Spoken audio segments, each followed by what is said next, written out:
So, what do you think makes something a tale of our time? Well, I think there are a lot of different things it could be, but I think one of the things that would make it a tale of the time would be that it's relevant to a lot of different situations. Even though it might be something specific, like something as random as how to greet a king in the 13th century, it doesn't seem like it really makes sense or it's relevant for people nowadays, but I think we could find keys like proper decorum, showing respect, different things that could make it relevant. And so I think the key thing really is relevance.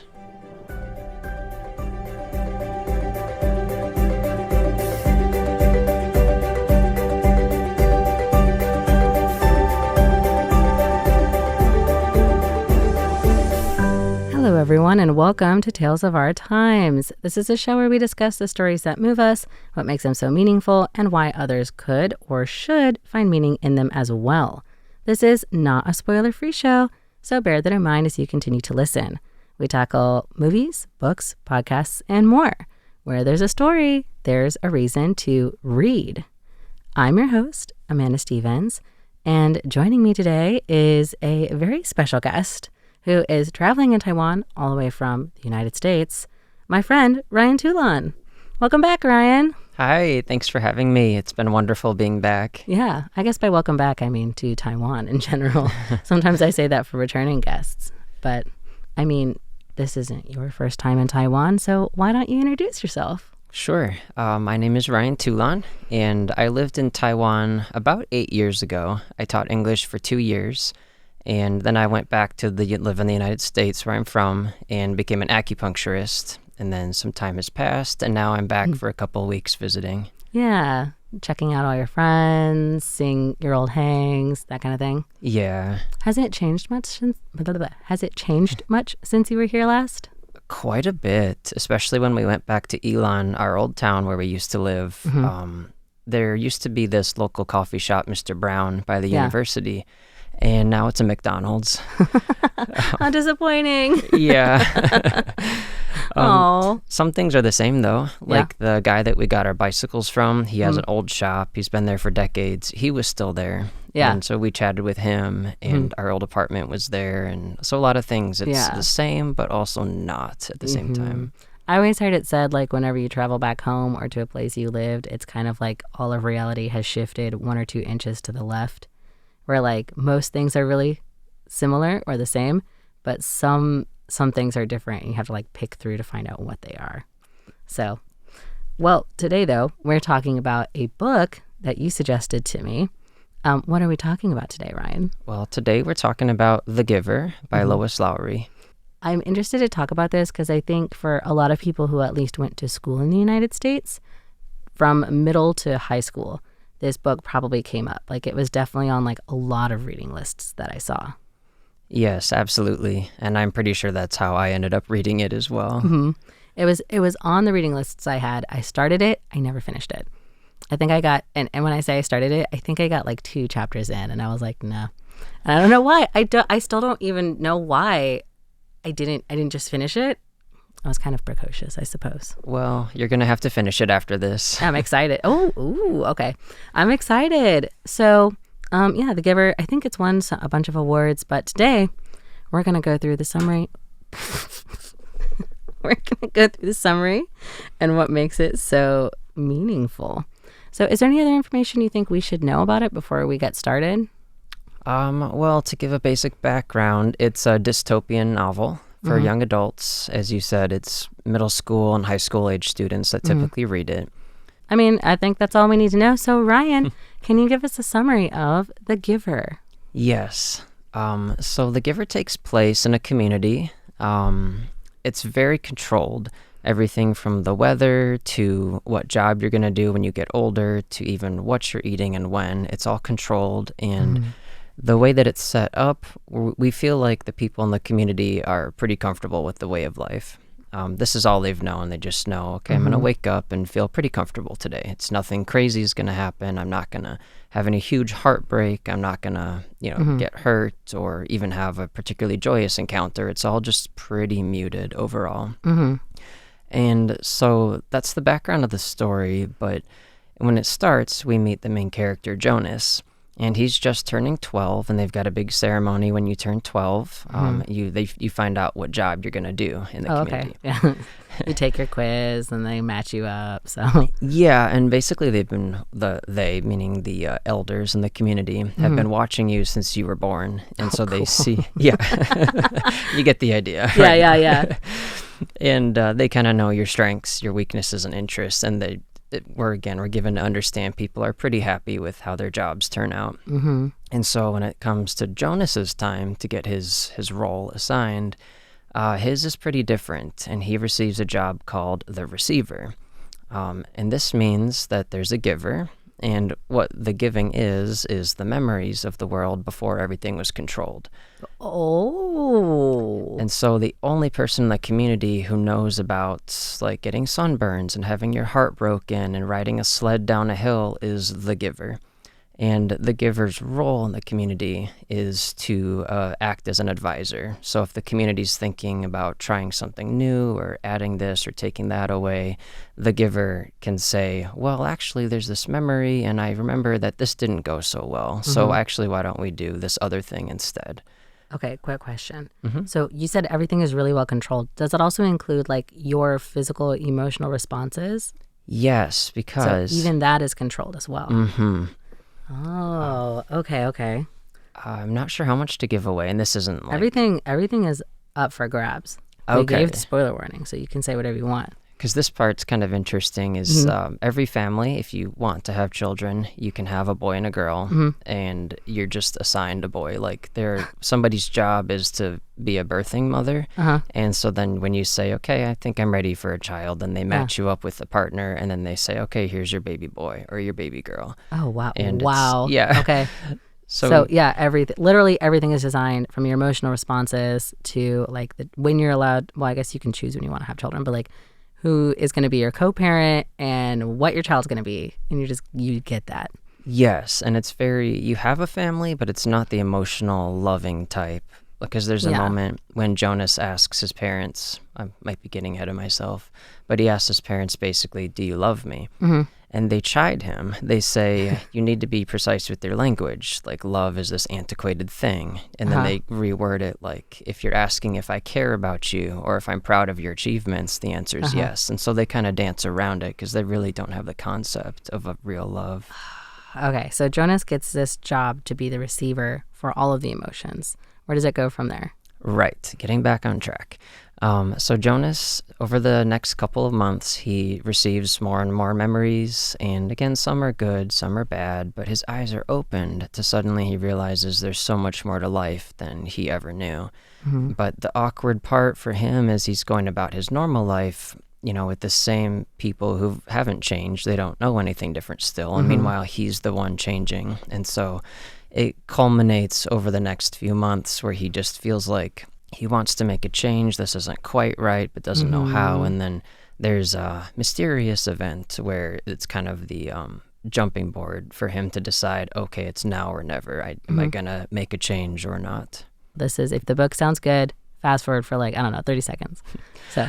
Okay, so Jonas has a little sister, but then his dad is a caretaker, and one of the babies hasn't been doing well, so they bring this baby boy, Gabriel, into their home. So they have 3 kids temporarily because they're trying to help Gabriel mature faster in a family environment. And basically, Gabriel is just not doing well. He's not up to the standards, and he's going to be released, which Jonas learns over the course of his studies as the receiver that means he's going to get a little injection and then cease to exist. Lights out. Yep. Oh my God. And wow, so it's super controlled. Yes. Okay. And so Jonas hears that Gabriel's going to be released, and he's got to make some changes before that happens.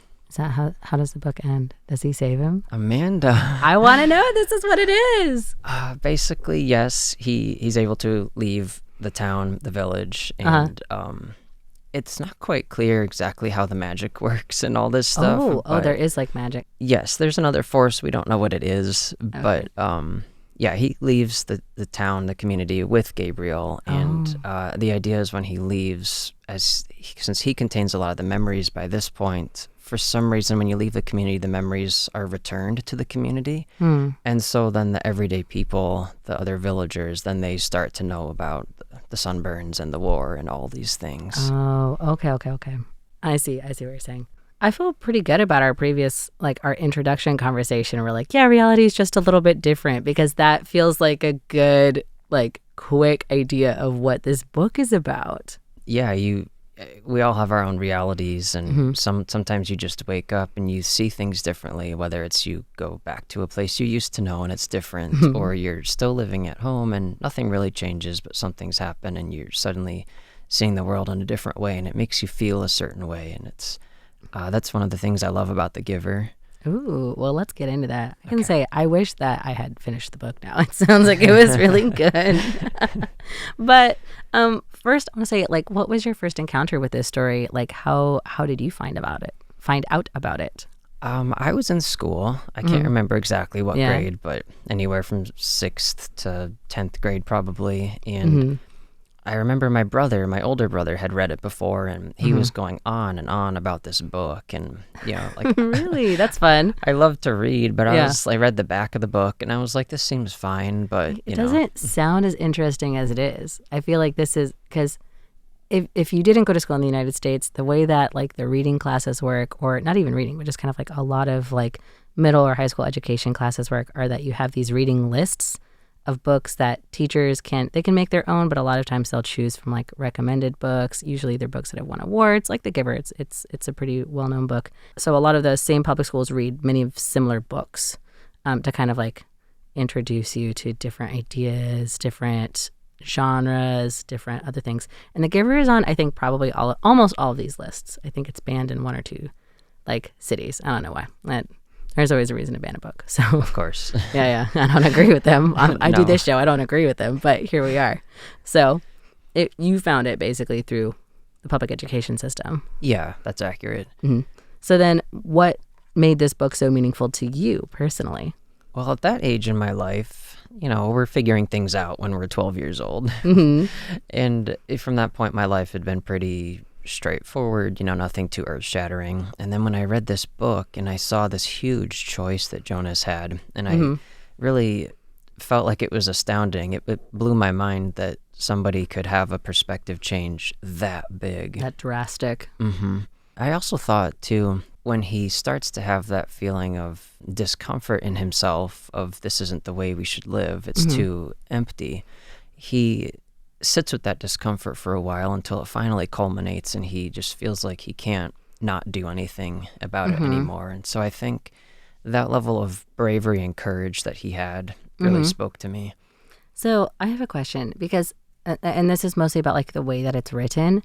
I feel like sometimes when I read, I'm going to call this like a young adult novel because I think that kind of fits the genre. But a lot of times when I read these, I'm sometimes, like, frustrated by, like, a character's indecision to act on something. And that's something authors do to, like, build tension, is they'll be like, oh, it's wrong, but I just don't know what to do. And they're, like, sitting there watching, I don't know, them burn a house down or something. That's, like, obviously insane. But the way that you described it, it makes it feel like the way that Jonas kind of came to his decision was more measured, or more like waiting until he had a good idea to act, rather than like, I know that I should stop them from burning that house, but I just can't bring myself to do it. Like, does that make sense? Is that the way that comes across in the novel, I guess, that he Exactly. like, is waiting? Because during the novel, he tries little things like they don't have colors. It's black and white. So it's, like, really muted in every way. A physical representation of their, like, muted life. Yeah, and Jonas can start to see colors, and that's why he was chosen as the receiver, because the elders recognize that he has the sight. And so he would kind of go with his friends and say, hey, look at that tree right there. Like, no, look really, really hard. Like, what do you see? And they're like, a tree, dude. I don't know. Leaves, stems, I don't know. And then when he asked his parents if they loved him, like, he tests the people around him to see if, well, maybe we can, like, I can teach them some things, and that'll be enough. And they're just not. And then he's still figuring things out, but then, he doesn't really have a reason exactly to have to push it anymore, except that feeling of being uncomfortable. But then again, when his little brother is gonna die, then obviously he has to make the choice. Okay. I like that, though, because I like having, Like that's I think what is sometimes frustrating about that like trope is just that like well, when it's obviously bad and like there's a clear reason why it's bad. And I think this is not a subversion, but this is a fun like alternate route to take where, as you described, like people at least seem to be content, whether or not they're content by choice. We could argue that, but like people, until he learns this, like he doesn't have any proof that people are being actively hurt. Right? It's like, yeah, well, everyone seems to be like all right with what they're doing. People like their jobs. Everything seems to be going smoothly. So I like that kind of take on a dystopia.